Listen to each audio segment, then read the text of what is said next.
Once around the park, James, and don't spare the horses.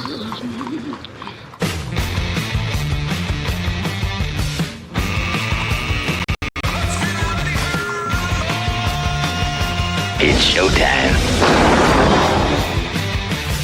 Indeed, it is showtime. Welcome in. It's the third day of April. Hope you enjoyed Liberation Day. I was at the parade. It's hard to actually get all your Liberation Day shopping in, but because you wanted to do it early because now things are going to be more expensive. So this is On the Ledge, your Ontario Politics podcast. I'm Dave Trafford. Good of you to join us. For those of you watching on the YouTube, yesterday I did the show with my Canada Roots jacket on, and today I'm wearing my Come From Away t-shirt. So just so you know, I've got the uniform on. Beautiful. Around the table today, we've got Keith Leslie is here, longtime Queen's Park commentator, and you see and hear him on CHTV. John Wright is the founding pollster at On the Ledge, your Ontario Politics podcast. Tim Hudak, former leader of the PC party here in Ontario and a partner at Council Public Affairs. And Kathleen Wynne was all set to join us, but she was doing the daycare duty as a grandma this morning, and I guess the youngster sort of left his breakfast on the front steps of the daycare center, so Kathleen thought it was a good idea to take him home, and he trumps us this morning. So for those of you listening, and then Tim, I'm just thinking the kid is responding to the Trump messages yesterday. Yeah, could very well be, especially a grandchild of Kathleen Wynne's is probably not hanging on to Donald Trump's every word. And I saying before you joined the studio, Tim, I've got 4 screens up here, and I'm able to actually access on one tab 4 different international news feeds. Oh yeah. Second one, 4 international news feeds, and then I've got my screen on the bottom here. So I've got a total of 9 international news feeds up right now. Man, every one of them, is either focused on the tariffs or the tanking of the stock markets. Welcome to the Liberation era. This is the post-Liberation Day hangover. So when I was driving into the office today, I thought I heard that the Dow actually did okay to start. Is that not true?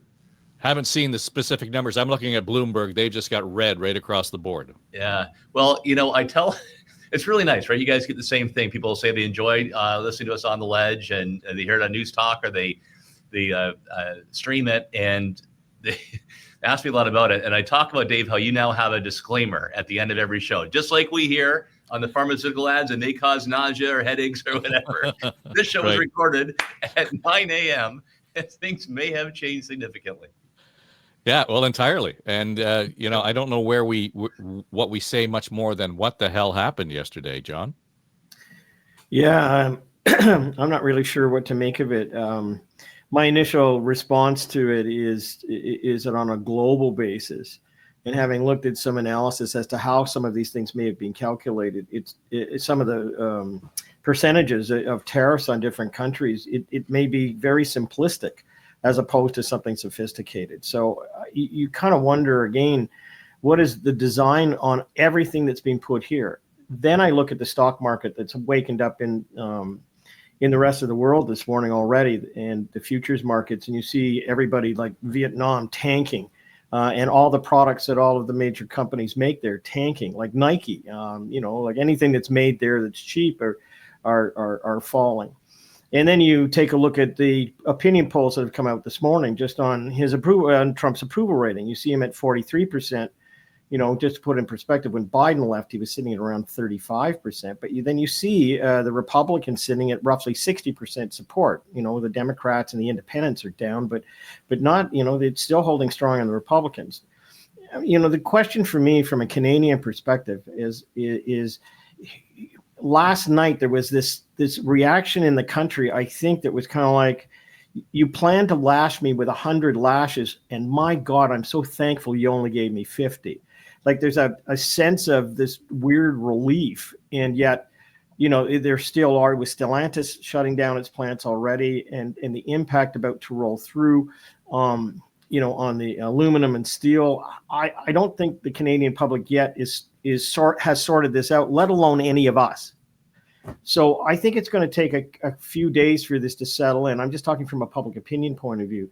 The public is going to come what I call to deliberative judgment. They will look at this, they'll absorb it over the next 3 to 4 days, and then they will come to some kind of a deliberative judgment. The only thing I can say federally for Mark Carney is that in the last 3 nights, his approval rating for PM has shot up 17 points. And, that was the basis of what his campaign was all about. And that's, I'm the dad, I'll look after you, dealing with Trump. And it has moved up based on that. The question in my mind is whether or not it's going to stay there, and whether or not things are, I hate to say this, things are bad enough that the vote continues to go in that direction. If it isn't, maybe we'll start to see some movement. But right now, everyone is waiting for some kind of response. And I guess he has a conference call with the premiers today, and we'll see what rolls out after that. Yeah, so lots in there, Keith, and we're going to roll back on some of what John touched on, but just your initial thought on where the hell we are this morning.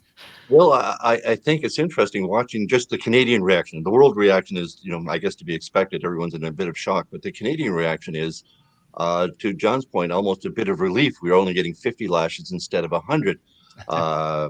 Danielle Smith seems positively overjoyed. Even Doug Ford expressed a sense of relief to some degree here because of Trump's actions yesterday, and Canada wasn't on that board. But Jean Charest, who is on the Prime Minister's council on this, said anyone who's feeling a sense of relief is suffering from Stockholm syndrome because of the chaos and confusion that Trump has already caused us, and the impacts it's already having on investments. John pointed out the Stellantis plant shutting down, hopefully for just 2 weeks while they figure out what's going on. What are the odds those workers going home for 2 weeks? Just on Monday, they're staying home for 2 weeks. What are the odds they're scared shitless they're going to be home for a lot longer than 2 weeks? And what's the reality of that? I mean, it's very, very scary. That's before anything actually even really took effect. And boom, it's already having this kind of an impact. So my first reaction is I think Canada is really at a loss. I think we need the Prime Minister and the Premiers to really sort out today, how do we react? I mean, do we want to provoke the bear when we weren't hit with the reciprocal tariff, supposedly? I mean, we had the autos, the steel, the aluminum, tough enough. But if we poke the bear, if we come back with, and add in, I think they've got another $95 billion in retaliatory tariffs that Canada is set to impose. If they go ahead with them, do we then get hit with retaliatory tariffs from Trump? Do we get him angered at us and pushing for? So I don't know what the reaction has to be. Prime Minister Carney talked about being tough and standing strong. It's going to be very interesting to see what exactly that comes out, what the premiers and the Prime Minister agree on today as our sort of reaction to the fact that we only got the 50 lashes instead of the 100. Well, Tim, I want your take on what Keith just said, but I'll note that when we start talking about Stellantis and shutting down their plants in Windsor for 2 weeks, it reminded me of, we're going to have a lockdown during COVID, and it'll only be 2 weeks, and everything will be fine after that. Well, rewind the tape. I'll continue to be the optimist on this. And early on, I said, we're probably a roller coaster of 8 to 12 months. In duration. And I think we actually yesterday hit the part of the roller coaster where it goes flat for a little bit. And you don't know what's going to be around the corner.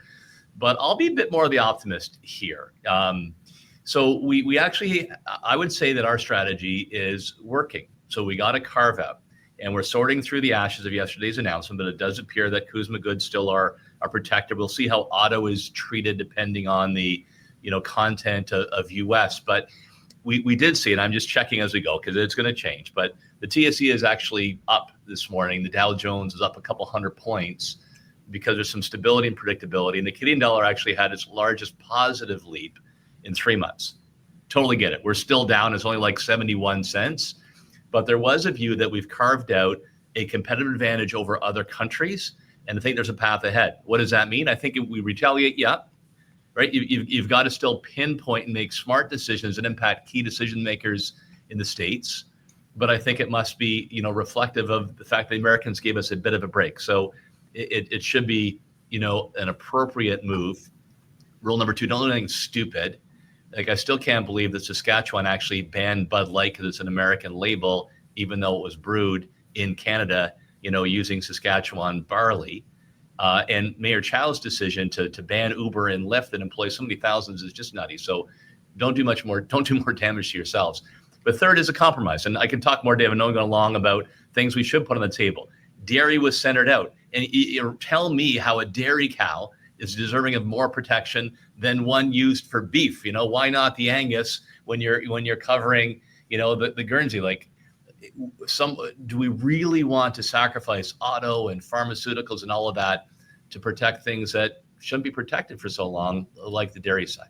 Yeah, the issue is, I don't know that you would risk your kids' health by feeding them American dairy. That's the issue for me. I mean, all the crap that's in that milk that comes from the U.S., we don't have that here. But even there, the tariff situation on dairy is such a red herring. I mean, that 270% being thrown out, the Americans haven't even hit the quota where you would tip that tariff over. So it's not like American dairy isn't coming into Canada.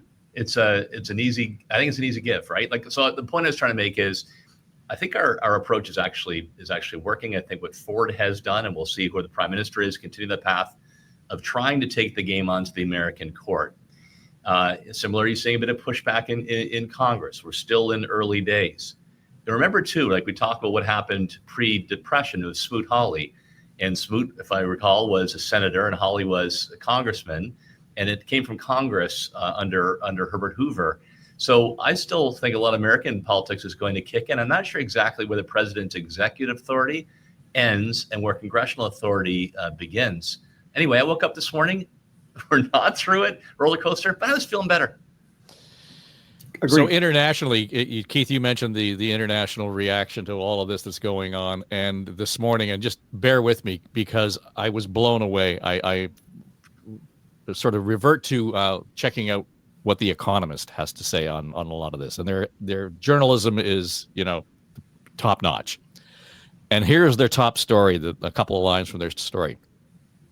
If you fail to spot America being looted, pillaged, raped, and plundered by nations near and far, or it being cruelly denied a turn to prosper, then congratulations, you have a firmer grip on reality than the President of the United States. It's hard to know which is more unsettling, that the leader of the free world could spout complete drivel about its most successful and admired economy, or the fact that on April 2nd, spurred by his delusions, Donald Trump announced the biggest break in America's trade policy in over a century and committed the most profound, harmful, and unnecessary economic error in the modern era.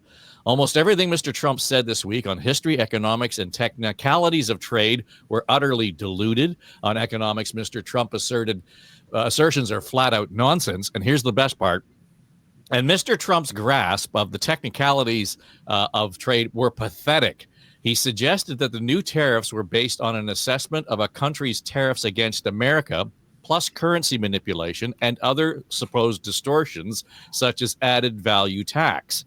But it looks as if officials set the tariffs using a formula that takes America's bilateral trade deficit as a share of goods imported from each country and halves it, which is almost as random as taxing you on the number of vowels in your name. John Wright. What vowel? Yeah. Well, look, I agree with Tim, and actually, we all kind of agree on this. It's the morning after, and we're getting this sorted out. I think that caution is really important over the next few days, and I think all of us around the world, as I said, it's a very simple formula that they use, which could have been done on the back of an envelope. I don't know what Trump's end game is, or whether he even has one, whether he believes that having Elon Musk having done what he's done and maybe departing the scene soon is a good thing. The CDC and all these other agencies have been completely wiped out. And, I get to Tim's point. We saw a resolution that has been brought forward in the House and agreed to. I don't know where it's going to go anywhere.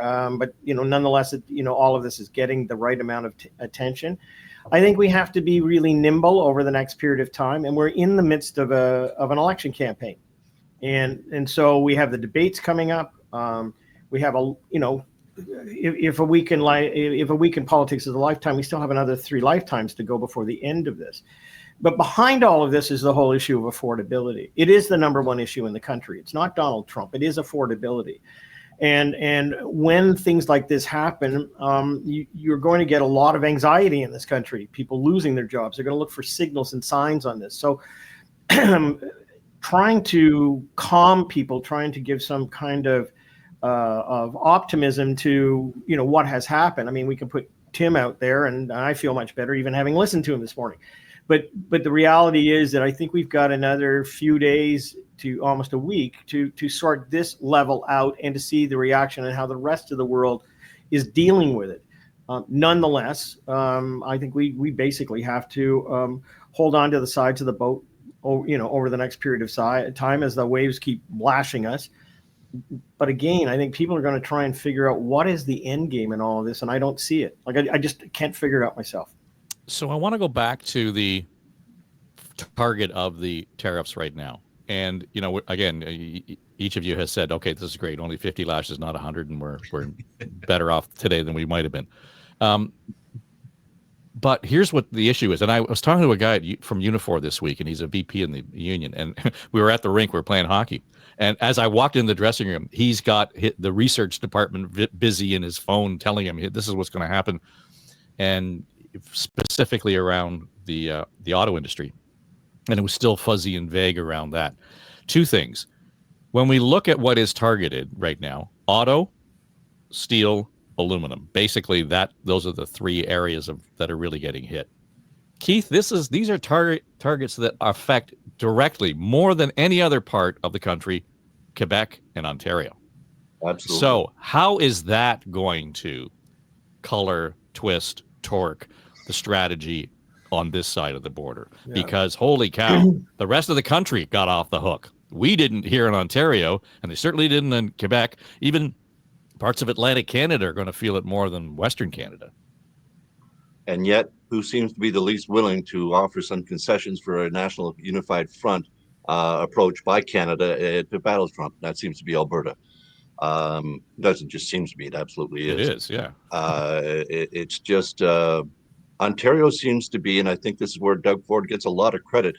He's not only led the way on this. Ontario, as you say, is absolutely taking the brunt of these particular tariffs. The auto industry is so core, so central to Ontario. And it's not just the auto jobs, but every auto job is basically responsible for 7 to 8 spin-off jobs as well. Communities thrive on these jobs. It means a hell of a lot. And so for this to hit Ontario so hard, I mean, we already know the manufacturing base has been gone from Ontario for quite some time. So what's left is the auto sector as a core manufacturing base. It's the only one really that's of any sizable, of any substantial size.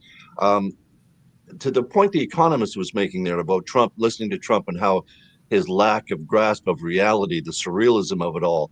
I mean, it's as if he completely ignored the fact when he's talking about how all the other countries of the world raped and pillaged the U.S. to take advantage of it, that it was U.S. business leaders that shipped all their manufacturing jobs overseas and, brought in new types of tech jobs and stuff like this. But the U.S. manufacturers themselves shipped those jobs overseas for better economy and better profits. They didn't, these companies didn't drag them away. They didn't come and rob them from the United States. So all of this that we need to be punished, that the world needs to be punished for what they've done to the United States, that whole premise is just, it's surreal. It's just ridiculous. I mean, he's just upset the entire basis of the World Trading Order for what?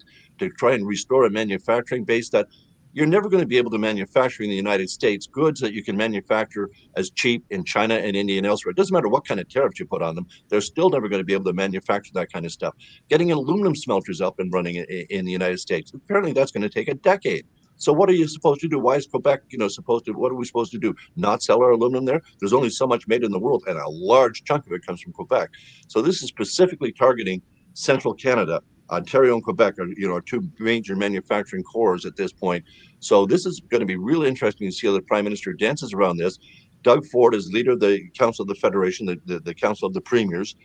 They have to come to some sort of deal here. But if Ontario is going to take the brunt, Ontario should have the most say in how Canada reacts to this as well.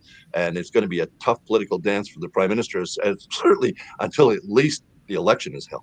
I hate to actually suggest that there's any kind of nuance involved in what Donald Trump is doing, Tim, but let's go back and look at who pissed the president off. It was probably Doug Ford, and as much as I want to turn your power off, and he caught his attention more than anybody else did, right? So, and there in therein lies there's a bit of sandpaper in this conversation, and he admired him for being a stand-up tough guy and so on. I agree. Doug Ford's the only one that's landed a punch so far and cut through in so doing. I'm not aware of every move that's happening, but my understanding is that really then caused a lot of backroom discussions to happen, and there has been progress. But is that the root of why we're seeing Ontario targeted so heavily? I mean, they could have targeted the rest of the country as well. Is that not a sort of a backhanded slap? No, not at all. No, I'm confident that Ford's shot across the bow actually got progress moving. Why, a key reason why Canada, is on a different track. We're hit, but not as bad as we could have been. And I think we're at a worst case scenario and move towards better. I think that the fact that Trudeau is gone now has resulted in, less of the 51st state nonsense. I do think that was personal. And obviously, Carney made a connection with Trump to deal later on. He is very, very transactional. So steel, why steel and aluminum? Well, that's what he did last time, right? And he's very sensitive to that. I think Pennsylvania impact and Ohio, a couple of states that were important to his coalition. But the major lesson for steel and aluminum was, we had our countervailing tariffs. We targeted, bourbon and orange juice on the list last time around, but it wasn't really our countervailing that budged Trump to release them. It was really that U.S. manufacturing and automakers came to him and said it's too expensive. I forget the exact number, but I think they import like 80 to 90% from aluminum, into the U.S. for that area. They have one nickel mine, one lithium mine in the entire continental U.S. Their defense depends on those things. So while I'll continue to say 8 to 12 months, but I do remain an optimist. This is the worst. It's creeping towards the better. So let's play our cards right and make the big deal. Dave. Sorry, just before we go, you're okay on the bourbon front, though, right, Tim? I stocked up. I confess. There's a great one in the Okanagan Valley that just is called BRBN. That's a mimic of it. Apparently, it's gold, so you can try that one too. I will try it. And I am dipping into my Canadian whiskeys. I'm a crossboard whiskey guy, but I did stock up to survive, right? Yeah, Dave. The only thing I would say is from the time that we started this podcast to right now at this place, we started kind of at a level playing field with all of the stock market things, right? And everything seemed okay, but they're now open and they are absolutely crashing around the world. And what's not only crashing are all of the companies that are publicly traded who are connected to all of this. And you have to think again that this is not just fear. They're now calculating exactly what the potential impact is going to be, where individual companies who have branch plants in this country, who have had structures in terms of how their sales are going to go for the next year or what their supply is going to be. I mean, oftentimes we think about these things in the big picture, and we kind of think, well, the Dow Jones is down, maybe it'll go back up again. But we're now dealing with companies that are having to restructure worldwide. The tariffs on Nike. I mean, you'd sort of say, well, that's running shoes, and they'll kind of figure this stuff out because I'm more focused on cars. The reality is, though, that they're supplied in our stores. Those are, places that gain revenue, that employ people. And now what we're also seeing is the first awakenings of Europe in terms of how they're going to retaliate against the United States. So we may have carved out this little eye of the storm, but everything we've got around us is going to be affected by this. And I can see, I've even looked at places that are services in the Canadian economy now, and all of their stocks are, crashing. So I'd like to, I still go back to this and say, I think there's a sense of relief this morning.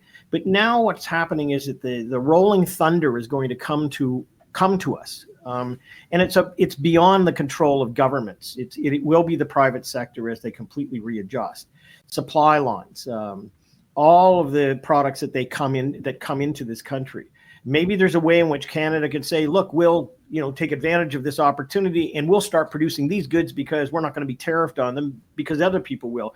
But that takes time as well. But I'm just saying, I think, we've yet to see or hear or feel what just happened yesterday afternoon.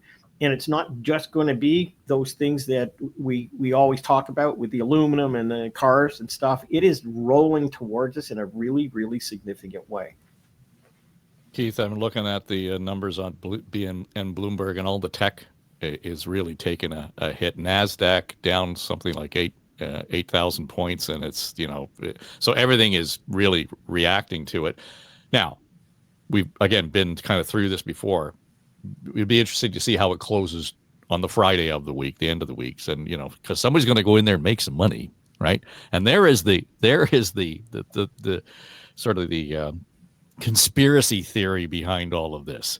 It's all been a big short. Yeah, right. If Trump wants his buddies to get rich, buy when it's low and it's going to jump up. Again, I think we're giving him way too much credit. So, but we're into the bump. But what's interesting, and I heard some analysis yesterday, the countries, and we pointed out Korea and China, India, etc.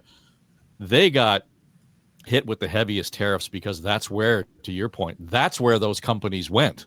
And even when they hit China and they moved out of China, they didn't come back to the United States. They went to Bangladesh. They went to Taiwan. They went elsewhere. And so that's why they're being targeted.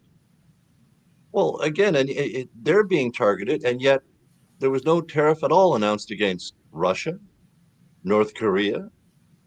Someone said Cuba perhaps as well. I mean, not that Cuba's exporting a hell of a lot into the United States, I guess. But well, sorry, but you did hear that they slapped a 10% tariff on the herd in McDonald Islands. Yeah, two unoccupied. Lives there, just penguins. San Pierre and Miquelon got hit with a 50% tariff, for God's sakes. Oh, man, what did he do? It's all over the place. And is there actual justification for it? I think to some degree in targeting, specifically China, obviously, but the rest of the world, this formula of, your trade deficit divided by this, and we're going to add in that, and your dollar fluctuation or your currency fluctuate.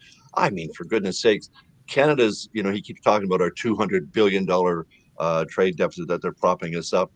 Something like 175 billion of that is oil that they're buying daily from us. So how is that them propping us up or supporting us or subsidizing us, as he likes to claim? How is that the basis for any sort of tariff? I mean, I guess what we're dealing with right now, because the steel and aluminum tariff and the 10% on energy is basically still the border tariff, the fact that, we were letting fentanyl cross the border. So we haven't been hit with the rest. So we don't know where we're at. We don't know what's going to come at us as far as, any sort of the word justification in Trump's mind. I mean, whatever it justifies in his mind, I don't think he looks for justification. He just looks for any sort of way he can take an advantage or see an advantage for the United States, and he's going to push it to that way. When we're looking at things, I mean, it's, the aluminum sector, we talk about, Canada produces, Quebec producing like 90% of the world's supply or whatever. But all our craft brewers are selling their product in aluminum cans, and they have to import those cans from the United States because there's no Canadian manufacturers of them. These are the kind of things that I don't know how long it takes to set up a manufacturing plant for aluminum cans, but surely they got to be done quicker than setting up an aluminum smelter mine or a car plant or something like that. Canada can work to these, to our own advantage here. There's lots of opportunities in breaking down these interprovincial trade barriers if they're serious about doing it. But I'm not convinced that Quebec and Alberta are serious about making the concessions that will really be needed to actually break down those interprovincial trade barriers and give Canada that it's apparently a massive economic boost, enough to offset the impact of the tariffs if we can actually wipe them all out. Tim? I think Keith's got an excellent point. I do worry that some of the momentum we had will fade. And Quebec is highly protectionist. Ontario ain't great either, but I do like how Premier Ford has said he will reciprocate and began that work with Premier Houston as well in Nova Scotia. Look, I just think it is important not to lose focus on, why Trump is doing this, what method does underlie the madness, and it's hard to discern. There's really three motivations, I think. Number one, he genuinely seems to believe and has softened a lot of the red hats in the Midwest that he can bring back manufacturing jobs or get some new announcements. Number two is they want revenue, right? They want revenue with the Freedom Caucus in the House of Representatives because they want to reduce the deficit and also bring in tax cuts. And third, they do want to try to charge a toll, so to speak, on some things the Americans believe they provide for international good, like the use of their currency, the financial system, and the military as defense. So those are the three motivators. So that convinces me that there will be tariffs. I don't think at the level that we have here today, but But Canada is best placed to get inside of that fence, figure out what that deal is. And look, I know people say, let's turn back in the States and try to build up trade agreements elsewhere and, build our own cars and sell them to our own people. 85% of our cars are actually sent outside of Canada. That math doesn't work. My final point on this, we have signed free trade agreements with 51 that include 51 different countries the last 10 years or so. And our share of trade with the States actually went up, did not go down. So you be very careful when you offer a radical change in our policy. I think our best approach is to make a deal. Yeah, and I think that was sort of the Prime Minister's point last week, that where our relationship with the United States has effectively come to an end. We're going to have to hit the reset button to some degree, and I think reiterating what you've just said to some degree, Tim, in as much as you can't just ignore them, and I think Carney made the point yesterday, John, saying. Part of our relationship has been and remains intact because we didn't get the retaliatory tariffs.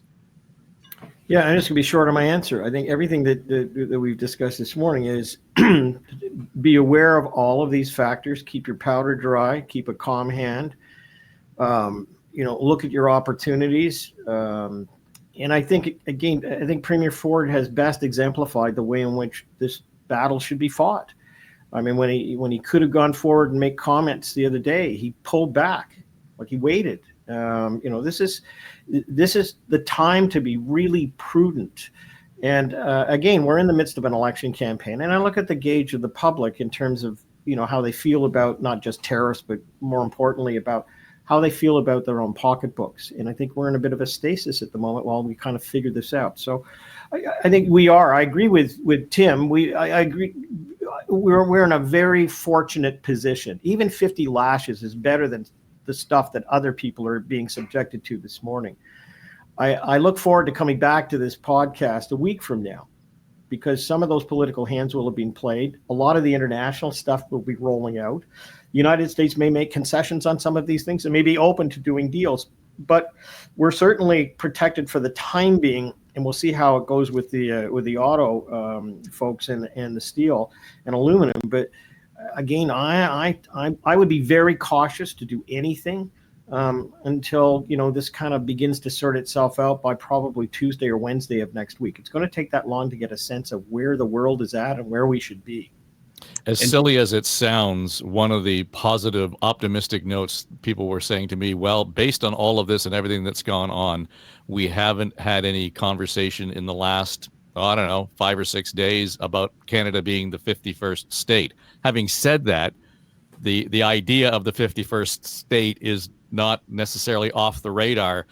Amazon apparently is selling product calling for Canada be the 51st state. There are T-shirts, there are caps.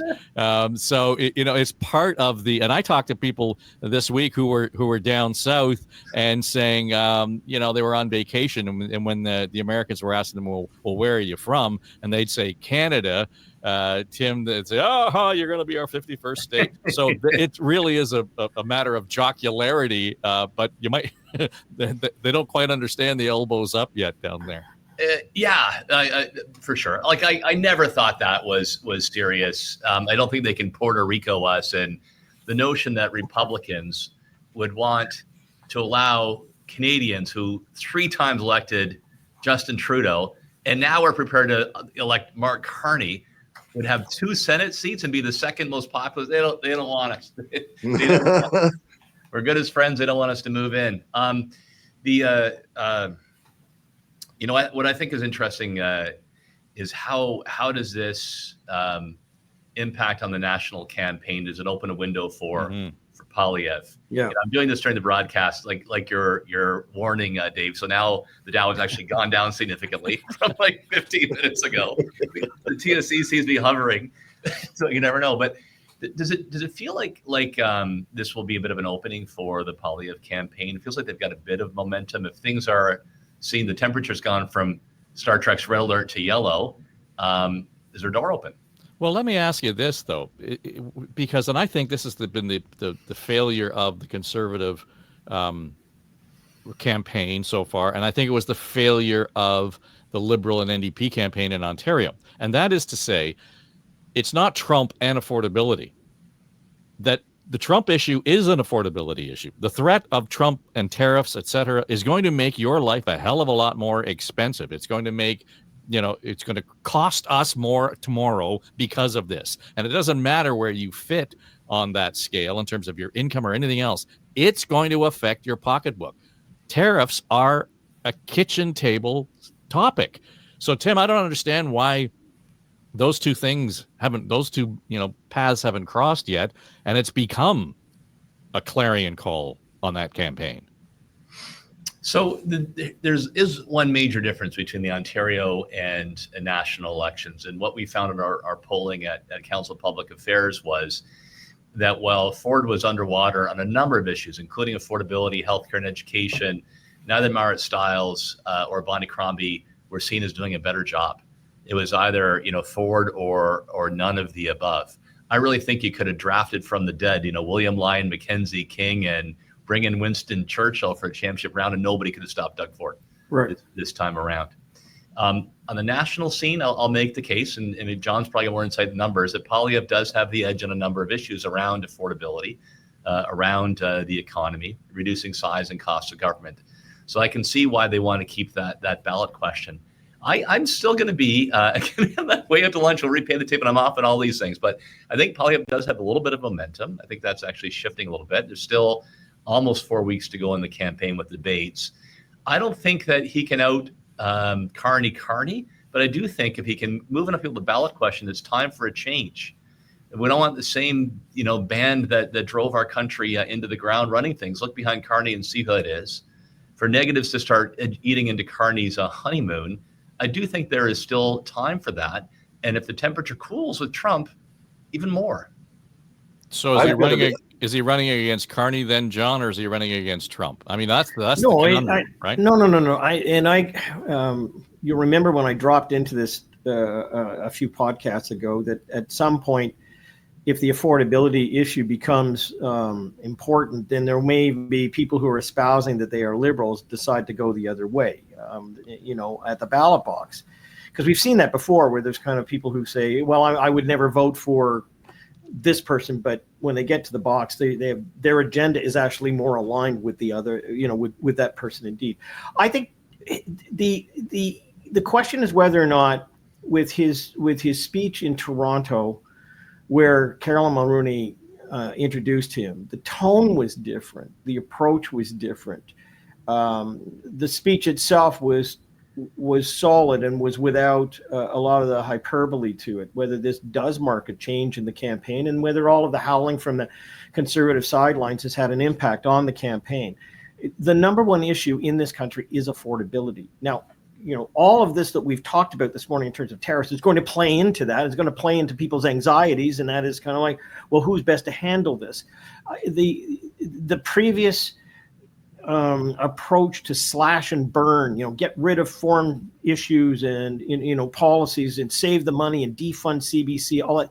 That's not on the table here. What is on the table is who is best to make sure that our country not only goes through this well, but also who's going to look after our pocketbooks, who's going to invest in us, who's going to be there to help us navigate our own backyards. And so I agree with Tim. There's been a change in tone in the last 24 hours. I just wonder how far that's going to go and where it is, because at the heart of this, no matter what poll you look at, and no matter what focus group you do, the issue of tonality comes out, right?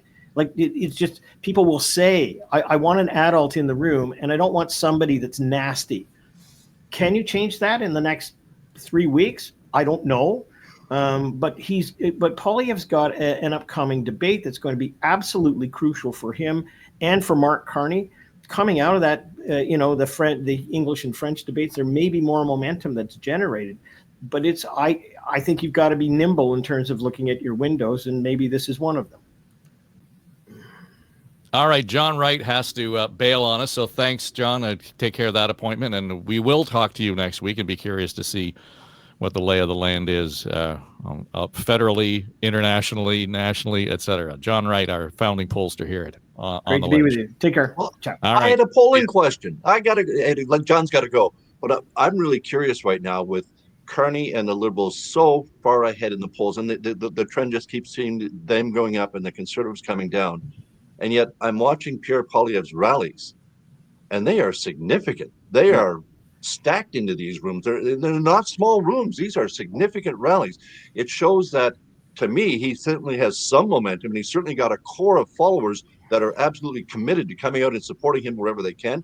But when I come, when I see him going around the East Coast in St. John's and in New Brunswick and in Nova Scotia, again, drawing big crowds in traditionally liberal areas, people, I don't think these are not stacked rooms. These are people that are coming out to see what he has to say.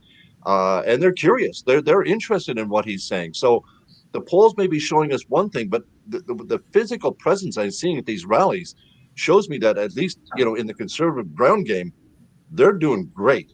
Now, how that, as say, will play out in it, but even in Eastern Canada, he is drawing significant crowds, cheering crowds, and people seemingly very interested in a lot of what he's got to say. And to your point, he seems to have pivoted a little more to taking on Trump and talking about certainly more of the affordability issues, but taking on Trump in a stronger tone as well. So, I think we're seeing that pivot that was demanded by the Conservative backroom people who were worried about the campaign. We're seeing him move a little bit.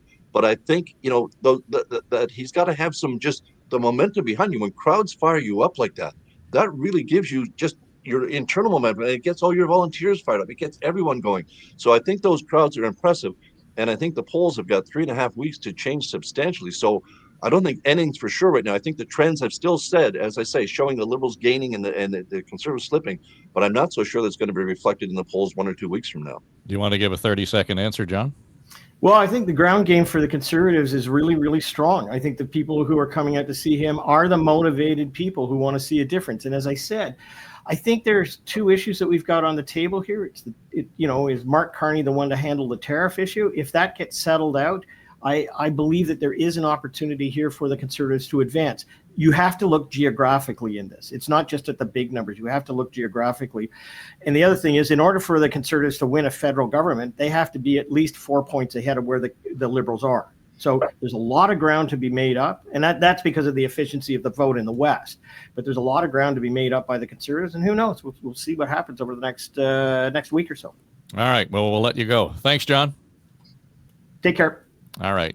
John Wright is our founding pollster here at On the Ledge, your Ontario Politics podcast. Tim Hudak, Keith Leslie, still in studio here with me. I'm Dave Trafford. And, I realize that polling in many respects is the lagging indicator, Tim. I mean, we got to make that clear. This is what's happened in the moment when they actually ask their questions or tick the boxes on their online surveys, et cetera. But I'm looking at the three various seat modeling sites. 338 right now this morning has Liberals at 193 seats. The poll tracker 201. That's Eric Grenier at the CBC. The Toronto Star has as high as 197, right in about 190 for the Liberals. And in each case, the Tories are in around the 130 mark. Here's what I find really remarkable, and the conundrum for the Tories, in as much as, yes, they may be gaining some momentum, but the NDP are down in single digit, in some cases 4, 7, seats in the legislature. That doesn't matter how well Pierre Poilievre performs over the next 3 or 4 weeks, because he's kind of around where Stephen Harper was when he was winning elections. If the NDP doesn't pick up their game, he's in trouble.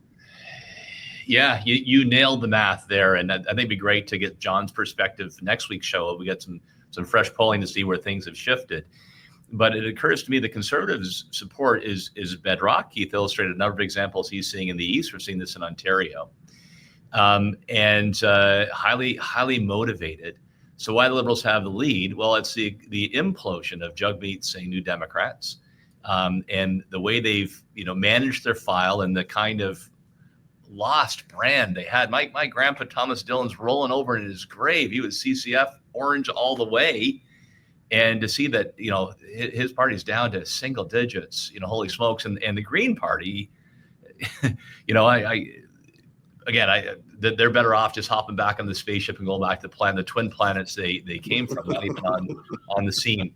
What I do understand, and again, John probably be perfect, is there seem to be folks who would normally be voting conservative in an older demographic, and maybe that's kind of where we are. And I suspect more so with women, because there's something about Poilievre's tone that clangs. I hear that from Debbie regularly. So it'd be really good to see exactly what piece of the conservative pie has not moved over, and they really do have to hope that Jagmeet picks up his game. Well, and that's a funny place for them to be, right, Keith? I mean, how do you start to cheer for Jagmeet Singh when NDPers aren't even cheering for the guy? Publicly, as much as you can. But you know what I heard? I heard Bob Richardson. They need those vote splits. They absolutely need those vote splits. And I don't know whether you lend some ground game, you lend some people out to volunteers to help the NDP protect a few of their core ridings, at least maybe 12, so they can retain official party status. But yeah, the vote splits with the NDP, just tanking basically. Once you're into the single digit territory, and Tim's comments about the Green Party, I think were quite apt as well. Once you're there, I mean, you're just getting sympathy votes at some point. You're not helping the conservatives, and depending on where you are in the country, the Liberals and Conservatives depend on the NDP being a strong third party and taking a certain number of seats. They just absolutely do. And if that's not going to happen federally, what are we dealing with here? I mean, are we looking at basically a 2 federal party system and the Bloc taking Quebec all the time? I mean, it's not looking good for a national unity government going forward. Although we could have, as I say, Canadians have a really clear choice in this election, which is something unique. We see, a very conservative vision, a very liberal vision. You want to stay with the 10 years of liberal rule that you've had. And there's been some issues with that. Are you mad with that? Or do you believe that Mark Carney is the change he claims to be? I mean, that's some bold ass campaigning. Come out and say you're the change when you really are just, undoing the policies that your government or your party has instituted over the last 10 years. But I think an awful lot of Canadians are looking for that change still, and they do see Poilievre as real change. So where we're going with this, I think it's still anybody's game. I know the Liberals are looking, they're into supermajority territory and all that, but a lot can change. Campaigns matter. And as we say, if the Trump stuff fuses, just diffuses a little bit and people start thinking about their pocketbook issues again, who knows? I don't think it's a Liberal lock yet. And I think Carney still has a lot of room to either prove himself or prove that he can't take on the pressure of a daily campaign. It's tough, and he's never done it before. So I think we need to watch this campaign play out before we make any firm judgments of exactly who the winner is. I mean, determining it so early on is just, I think, a mug's game, because so much can change. As we've seen with Trump, so much can change hour to hour, let alone day to day. So in our campaign, I think we just need to let it play out. I think the Prime Minister is doing a smart job in, taking time off the national campaign to do a little bit of prime ministerial stuff with the premiers, then coming right back out. It's a smart move. It doesn't appear to be overdoing it. He's not running to Washington to campaign like a premier did and got reelected for it. So I think he's got the right mix here, but it's going to be something, as I say, a real choice election for Canadians, and whether you really believe change is needed or whether you believe Carney is the man that needs to take on Trump. I was listening. I heard Bob Richardson talking about the issue, Tim, around sort of that collapsing NDP vote. And, at any point, he was suggesting that in a normal circumstance, there would have been a bit more collegiality among the leaders in Ottawa than we saw in the last mandate. And in fact, the biggest problem that Poilievre had is that he was kind of taking on everybody. He was pushing everybody away. And Bob's saying, that's what happens when you don't have any friends, because then you can't even appeal to their base. Now, I would argue that the NDP has no base. They don't have a base voter in this country, because what we talk about, anytime we talk about strategic voting, it always comes down to the NDP voter who voted NDP last time.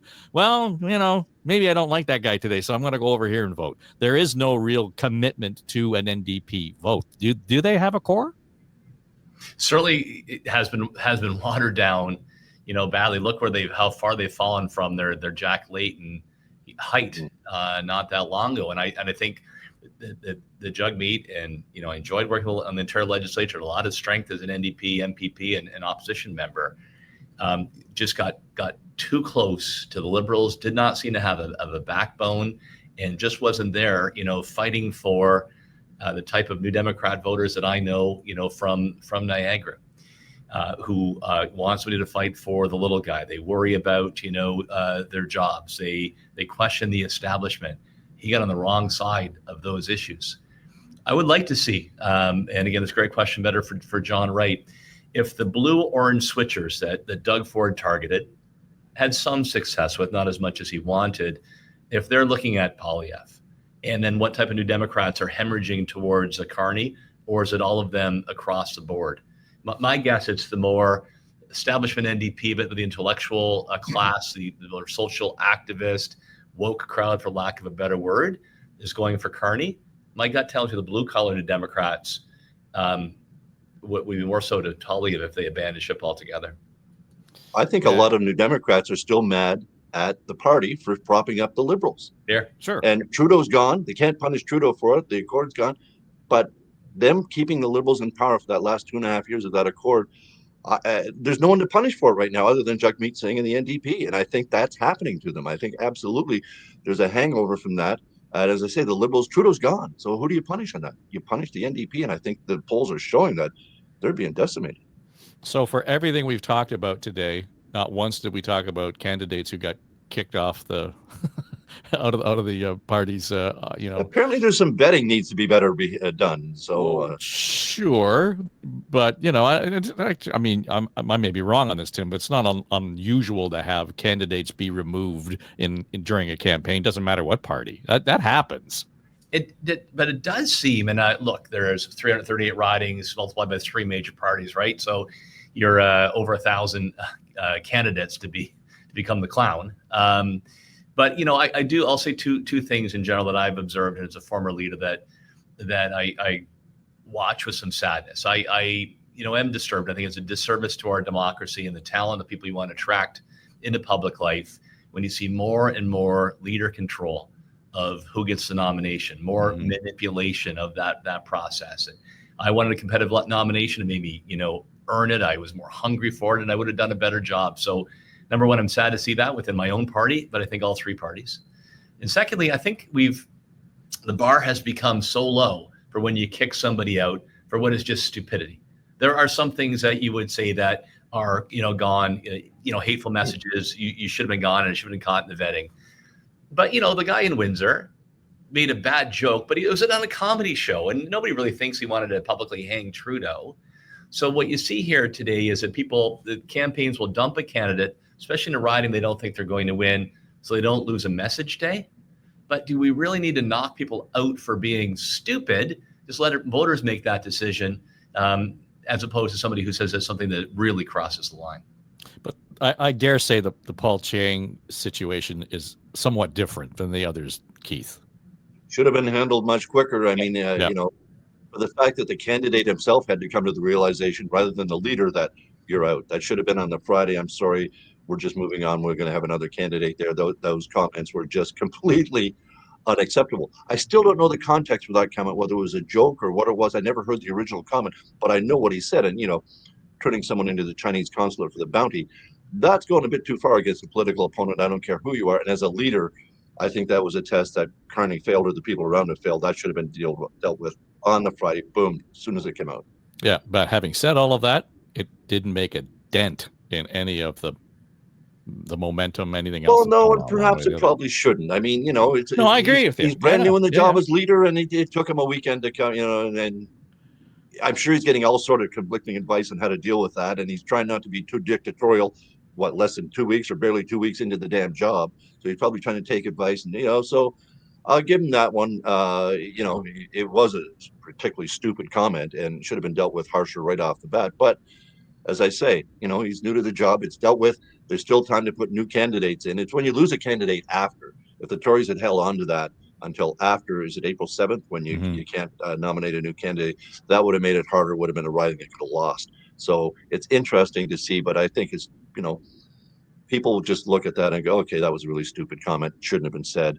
I think a lot of the things that Tim was referring to, people's, Twitter postings, online postings, there should almost be, if you're a candidate, okay, anything under the age of 25, your social media is a pass. We just can't even go back into it, okay? Right. Yeah. Because we didn't have it when we were, when I was that age, we didn't have that shit. You can't go find out how stupid I was in college.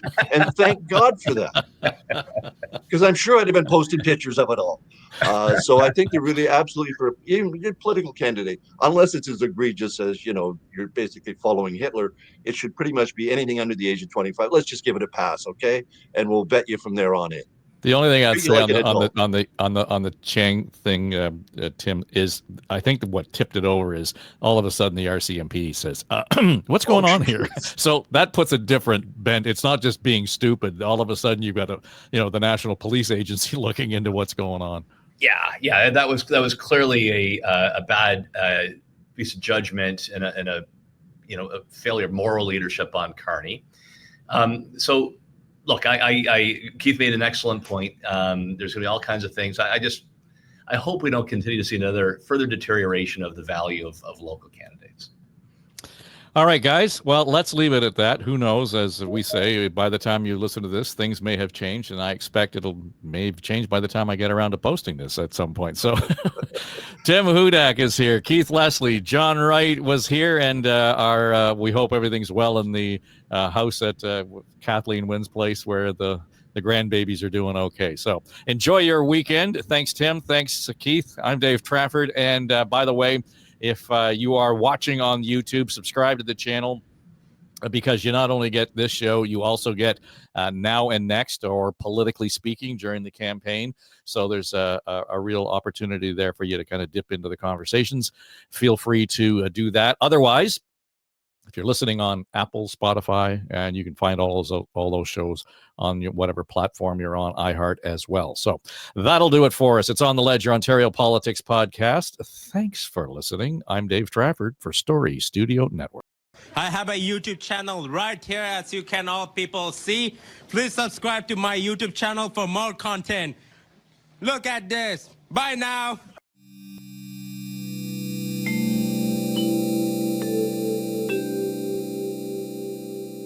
This is SSN. Story Studio Network.